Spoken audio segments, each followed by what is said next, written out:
এখানে হাজির হয়েছে ফেলানী হত্যা দিবসের দীর্ঘদিন হয়ে গেল, তার বিচার হয় নাই।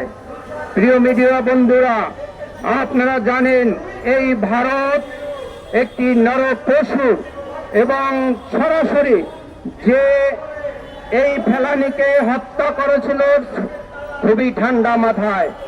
যে ফেলানী তার পিতা আপনারা শুনেছেন যে ওপারে সেই ইটের ভাটায় উনি চাকরি করতে, চাকরির সুবাদে এই ফেলানী নিয়ে বিয়ার আলোচনার জন্য বাংলাদেশে আসছিল।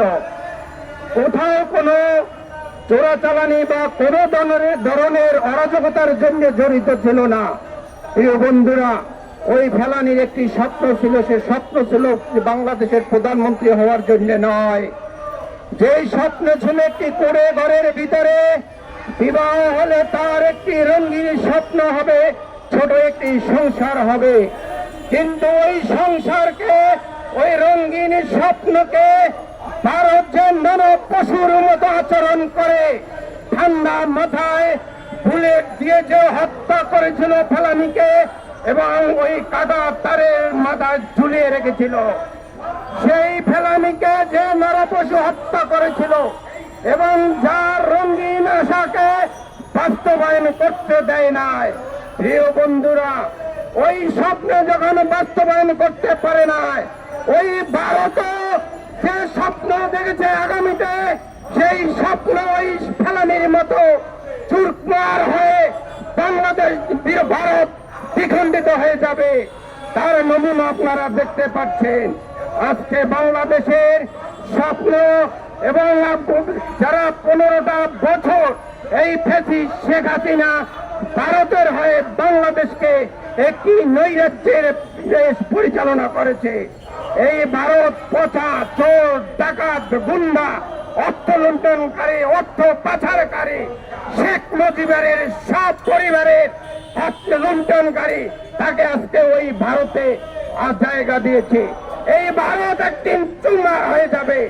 আপনারা দেখতে পাচ্ছেন এই 7 সিস্টার এবং অন্যান্য সব জায়গায় তারা ভারতের বিরুদ্ধে আজকে উঠে দাঁড়াচ্ছে। আমি বলতে চাই, আজকে এই নরপশুদের বিরুদ্ধে যদি বাংলাদেশের বিরুদ্ধে, স্বাধীনতার বিরুদ্ধে যদি আগ্রাসন চালায়, আমরা প্রতিহত করব। এই ভারতের সাথে সম্পর্ক হতে পারে মর্যাদার সম্পর্ক, সমতার সম্পর্ক, যে সম্পর্ক ফ্যাসিস্ট শেখ হাসিনা দিয়ে গেছে। বলেছে যে ভারত নাকি সারা জীবনেও বলতে পারবে না। কিন্তু আজকে বলতে চাই, আজকে যারা ক্ষমতায় আছে, সেই ক্ষমতায় যদি অন্তর্বর্তীকালীন সরকার আগামীতে যদি ভারতের সাথে সম্পর্ক অক্ষুণ্ণ রাখতে হয়, আমাদের পানি ন্যায্য হিস্সা, বাংলাদেশের প্রতি সমতা এবং মর্যাদার ভিত্তিতে সেই সম্পর্ক হবে। প্রিয় বন্ধুরা, এখানে দুদু ভাই আছে, হাবিব ভাই আছে, তারা বলবেন। পরিশেষে শুধু একটি কথা বলতে চাই, আমাদের বাংলাদেশ ওই মেধা শূন্য করার জন্য ভারত 14 বছর আধিপত্য চালিয়েছে, সাম্রাজ্যবাদ চালিয়েছে।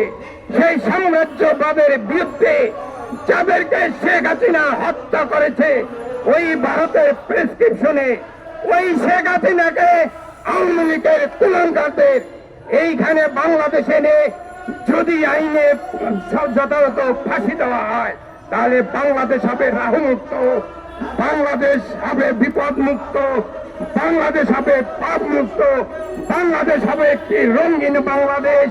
যে বাংলাদেশের রঙিন স্বপ্ন জুলাই আগস্টে নিহতরা দেখেছে, আহতরা এখনো দেখতে চায়, সেই স্বপ্নের বাংলাদেশের প্রত্যাশা রেখে সবাইকে ধন্যবাদ জানাই।